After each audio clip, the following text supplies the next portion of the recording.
Epilogue of Masters of Space. Recording by R.J. Davis. Masters of Space by Edward Elmer Smith, a.k.a. E. Doc Smith and Edward Everett Evans. Translated by Robert Siccanetti, Stephen Blundell, and the online distributed proofreading team. Epilogue.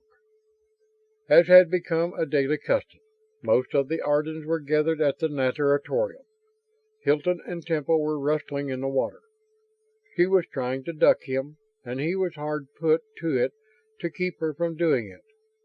The platinum-haired twins were, oh, ever so superfluously and indetectably, studying the other girls.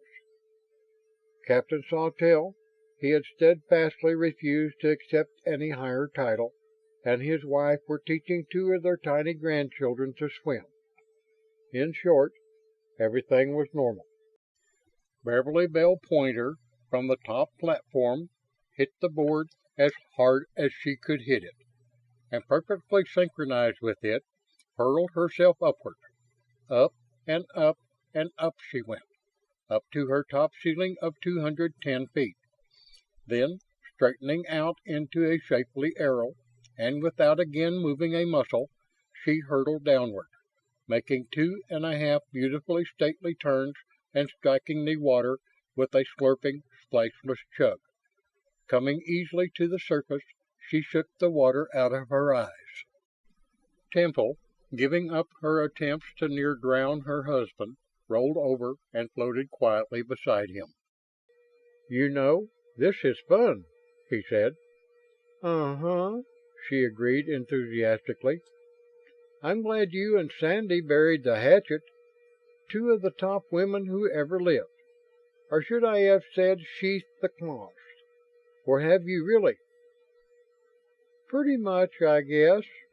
Temple didn't seem altogether sure of the point. Oh, now what?" A flitabout had come to ground. Dark Lady, who never delivered a message via thought if she could possibly get away with delivering it in person, was running full tilt across the sand toward them. Her long black hair was streaming out behind her. She was waving a length of teletype tape as though it were a pennant. "Oh, no, not again!" Temple wailed. "Don't tell us it's Terra again, Dark Lady, please." "But it is," Dark Lady cried excitedly. "And it says from 5 Jet Admiral Gordon commanding." "Omit flowers, please," Hilton directed. "Boil it down." "The Perseus is in orbit with the whole advisory board. They want to hold a top-level summit conference with Director Hilton and 5 Jet Admiral Sawtelle."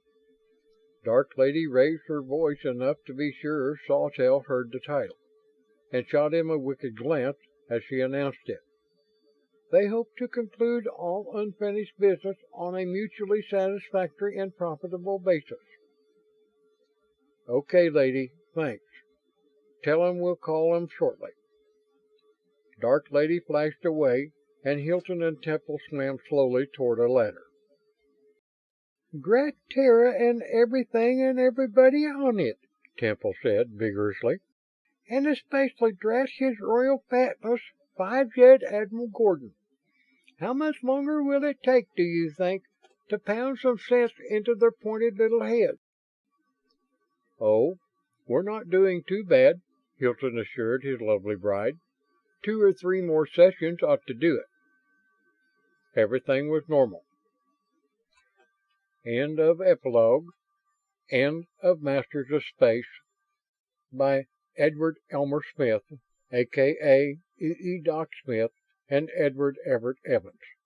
Translated by Robert Siccanetti, Stephen Blundell, and the online distributed proofreading team.